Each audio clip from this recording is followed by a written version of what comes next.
Olha aí, pessoal, estamos testemunhando o colapso do Ocidente, do mundo civilizado, do mundo rico, como você preferir, porque os países da OCDE estão com uma taxa de fecundidade bizarra, absurdamente baixa, de apenas 1,5 filho, isso em 2022. Certamente agora a coisa está pior, o que obviamente está abaixo do nível de reposição, que é de 2,1 filho por mulher, e que indica que, na verdade, esses países que acumularam riquezas ao longo de séculos de produtividade, de trabalho, de inventividade humanas, né, agora estão nessa situação em que eles vão colapsando por completo, a olhos vistos, diga-se de passagem, sendo que alguns países estão numa situação ainda pior. Por exemplo, aqui, Coreia do Sul, que já está nesse patamar aqui, realmente abaixo de 1 filho. Meu amigo, o negócio é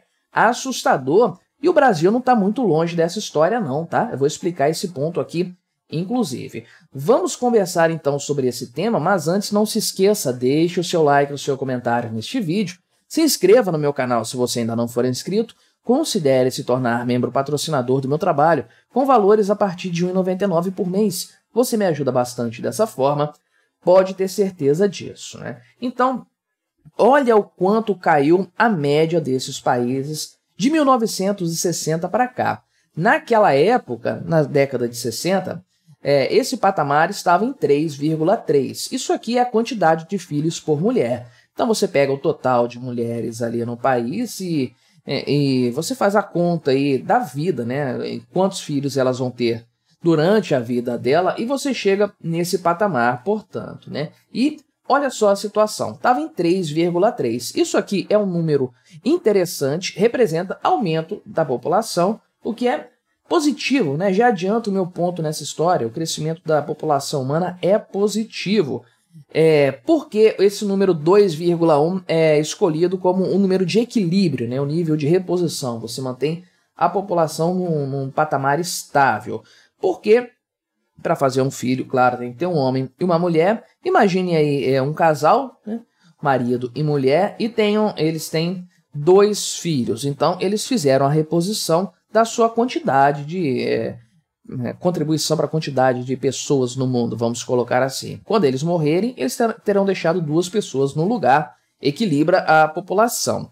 E como, eventualmente, tem um filho que morre, alguma coisa assim, antes da idade reprodutiva, então você tem essa margem de segurança de 0,1 para manter a estabilidade, o nível de reposição da população, né? E a maior parte dos países da OCDE já, de fato, está fora desse patamar, né? Acredito só que, pelo que eu estou vendo do gráfico aqui, só Israel, que não dá para ver aqui direito, tem só um pinguinho, que é o laranja, que está nesse patamar acima de 2, né? Que está em 2,9 e é a maior taxa da OCDE, portanto. Só que alguns, como a Coreia do Sul, estão abaixo disso, 0,8. Olha que loucura, cara, olha que loucura. Isso aqui representa um corte em mais da metade da população do país em determinado período de tempo, que é uma coisa completamente insustentável. E você pode ver que, de fato, isso aqui é a realidade na maior parte do mundo desenvolvido.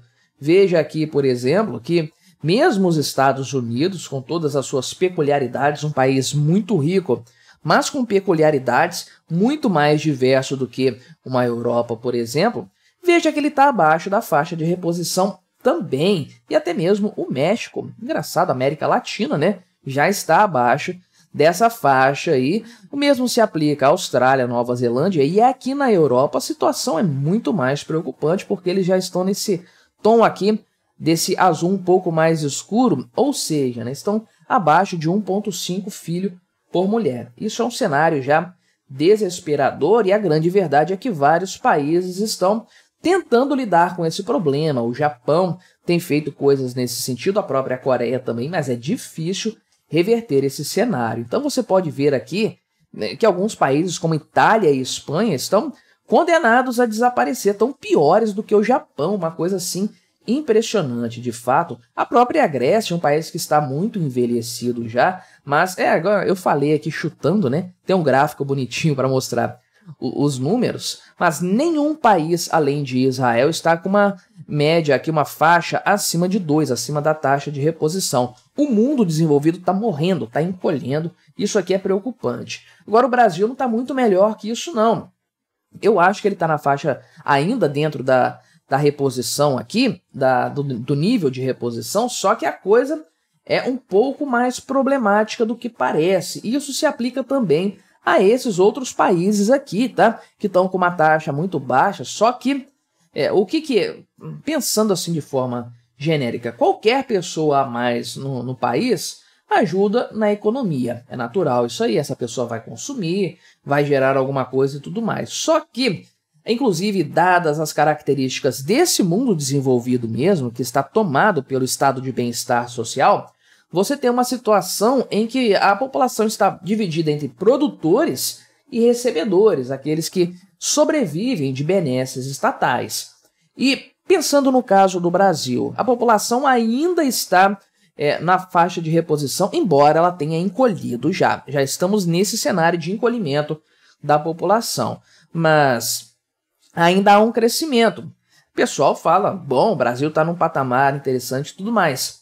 Agora, esse crescimento tem acontecido nas famílias estabilizadas, nas famílias com poder aquisitivo maior, com valores sociais mais interessantes, ou esse crescimento tem acontecido em outra parcela da população, uma parcela que depende mais de assistencialismo, que não tem compromisso com a própria sustentabilidade da sua família, que não tem compromisso com crescer de vida, se estabilizar mais, colaborar com a sociedade.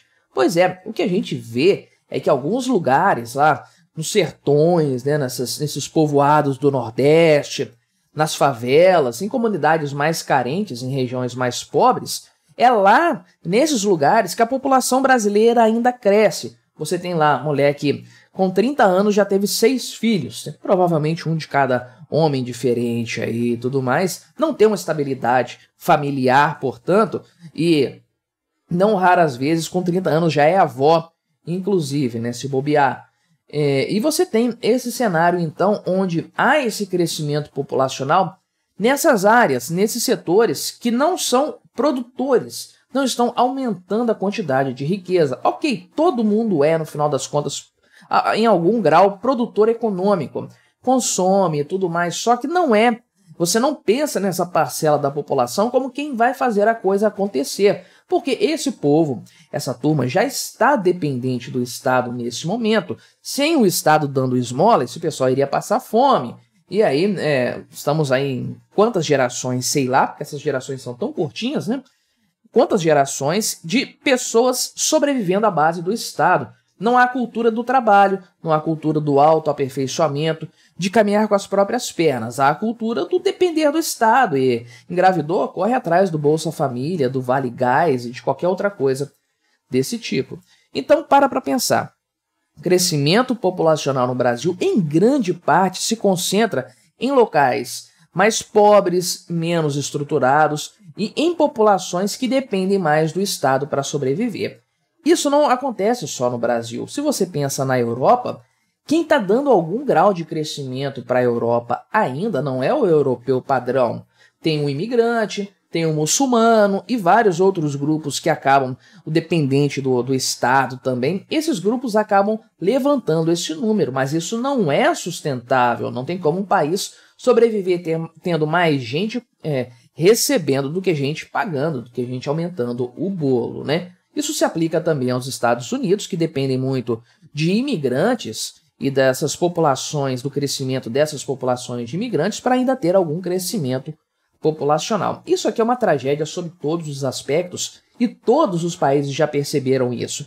Tem combate à queda da natalidade, da fecundidade no Japão, na Coreia do Sul, conforme eu falei, na França também. Vários países estão trabalhando para reverter esse cenário. Até a China está fazendo isso, meu amigo, com seu quantos bilhões? 4 bilhões? 2 bilhões? Não sei. Com essa população gigantesca que a China tem, até eles estão trabalhando nesse sentido para evitar o colapso demográfico do seu país. Se isso é reversível ou não, não sei dizer, é uma mudança de cultura na verdade, porque durante décadas nós somos bombardeados com a ideia estapafúrdia de controle de natalidade, de que o mundo tem gente demais. Não, isso é um perigo, isso é um problema. Tem que reduzir a população humana, não vai ter muito filho, não. Família curtinha, família pequenininha. E aí você tem um monte de problemas relacionados à estrutura familiar. Você reduz a família, as famílias se dissipam mais facilmente e a família é a base do tecido social humano, qualquer parte do mundo, desde a pré-história. Isso não foi inventado agora. Esquece isso de patriarcado, nada disso. Então você prejudica esse cenário aí. E também a questão psicológica, né? O ser humano é criado para gerar a vida, né? Faz parte da nossa convivência. E aí esses casais fechados em si mesmos, pais de pet, não querem ter filhos e tudo mais. E você tendo esse cenário, há um agravamento de questões psicológicas, que isso tem que ser colocado em conta também. E vem um aspecto econômico, previdenciário, a população encolhendo, é uma tragédia absurda. Então todo mundo já percebeu esse cenário, mas a gente não sabe se ainda dá tempo de reverter ou se já é tarde demais. Que é preocupante, disso eu não tenho a menor dúvida. Mas me diga aí o que você achou dessa história. Colabore com o nosso debate, se inscreva no meu canal se você ainda não for inscrito e até a próxima.